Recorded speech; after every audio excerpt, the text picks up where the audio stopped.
한국 사람들이 영어 이메일을 쓸 때 가장 많이 하는 실수 중 하나는 서명을 하지 않은 채 보내는 것입니다. 서명 없이 온 이메일의 효과는 부정적입니다. 해당 이메일을 받는 사람이 이메일의 격식에 대해 아는 사람이라면요. 이 영상에서는 서명을 안 쓰면 어떠한 문제가 있는지 그리고 서명하는 방법에 대해서도 함께 다루어 보겠습니다. 한국말 이메일에서도 영어 이메일에서도 서명 없이 온 이메일을 자주 접하게 됩니다.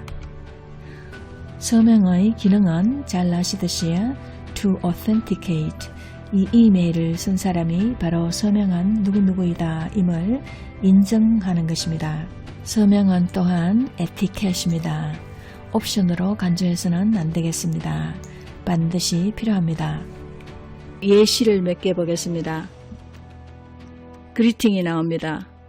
그 다음 메인 바디가 나옵니다. Thank you라고 예의 있게 맺었습니다. 그러나 이 뒤에 서명이 부재합니다. 다음 예시입니다. 역시 greeting이 나왔고 메인 바디가 나오고 Thank you for reading my email 이라고 예의를 갖추어서 맺음을 하였습니다. 그러나 여기 서명이 없습니다.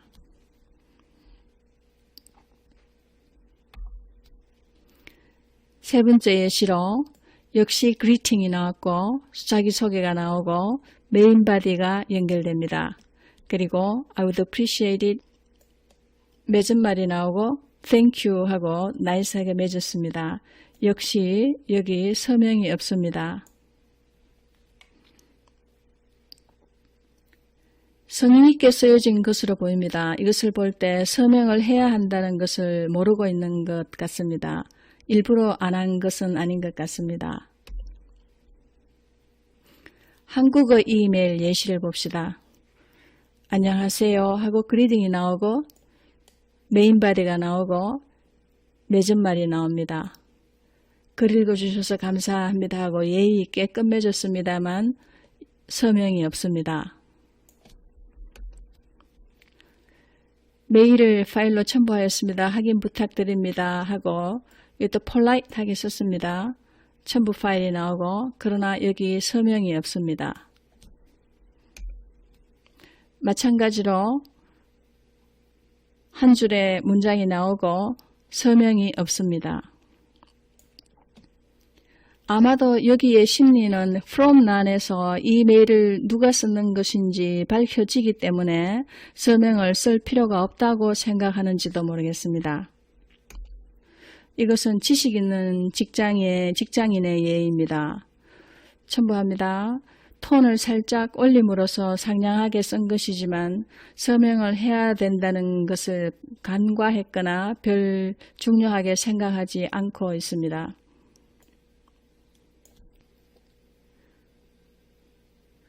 서명이 없는 메일은 글쓴이가 의도하였건 의도하지 않았건 받는 사람의 입장에서 보면 breach of etiquette입니다.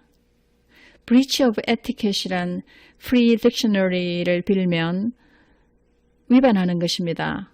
확립된 사회적인 규정이나 기대사항을 위반하는 것입니다. 특히 예의를 지키는 사회나 특정한 직업에 관련해서입니다. 서명을 하지 않았을 때는 서명을 해야 된다는 것을 모르고 있는 것이거나 경시하는 경우입니다. 그럴 때 글쓴이가 성의 없다고 느껴질 수 있겠습니다. 서명 잠시 하는 것이 귀찮아서 안 하나? 시간이 없다고 안 해도 되는 건가? 그리고 리더는 무시당하는 기분을 살짝 느낄 수 있습니다. 내게는 서명 안 해도 되는 사람이가 내한테는 서명 안 하고 보내도 괜찮은가? 이런 생각이 살짝 들 수 있습니다. 또한 시간이 없어서 서두를 때 서명을 하지 않을 수 있습니다. 급하게 메일을 보내거나 기분이 안 좋은 상태에서 막 보낼 때 그런 현상이 일어날 수도 있습니다. 단 한 줄을 보내더라도 서명은 반드시 해야 합니다. 예를 봅시다. You're welcome, Dr. Bear. 딱 한 줄입니다. 그러나 이와 같이 서명이 나갑니다. 여기에서도 긴 한 줄입니다. 그러나 서명이 나갔습니다. 조금 포멀한 경우에는 full name을 서명으로 다 써주고요. 그리고 친근하거나 격이 없는 동료 같은 경우에는 이렇게 first name만 써도 되겠습니다.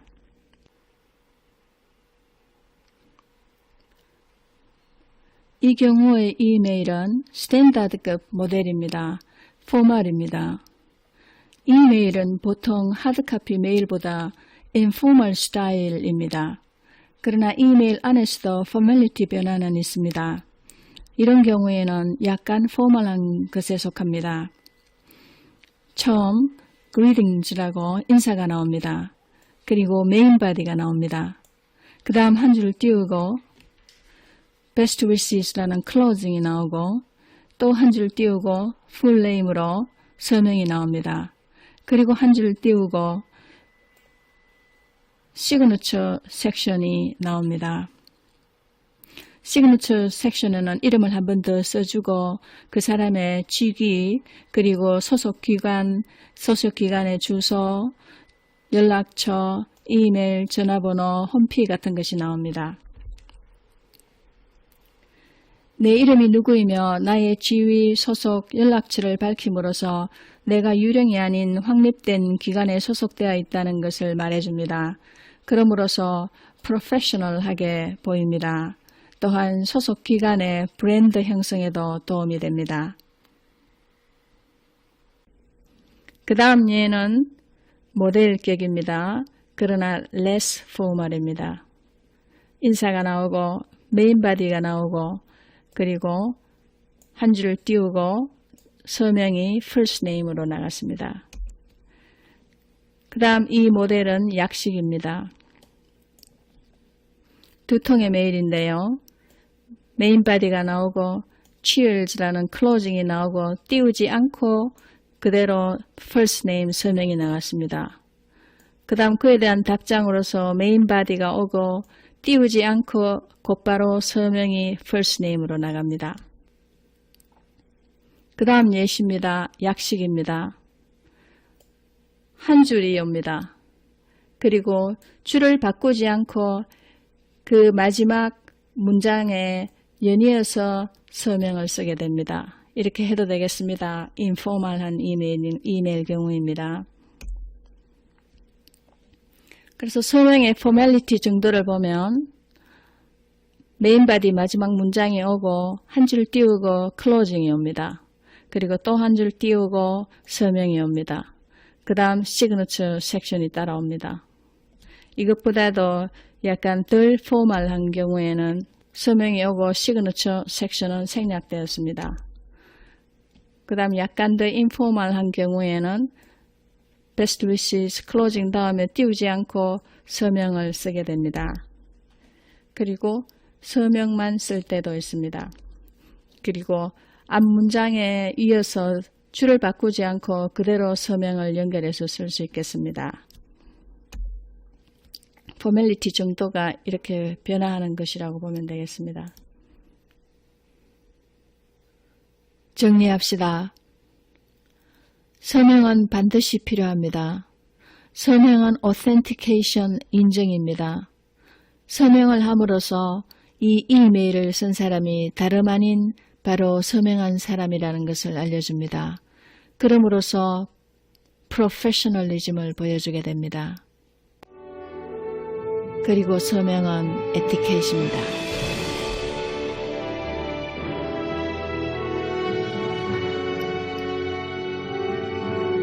여러분, 서명 없이 온 이메일은 리더의 정서에 부정적 영향을 미칩니다. 그 파장이 미세할 수도 있으나 그 강약의 정도만큼 글쓴이에게 반작용으로 되돌아갑니다. 단 한 줄을 쓰더라도 서명을 포함시켜 상대방에게 기본적 예의를 차리고 프로페셔널한 이메일이 되도록 해줍시다. 청취의 시간을 써주셔서 감사합니다.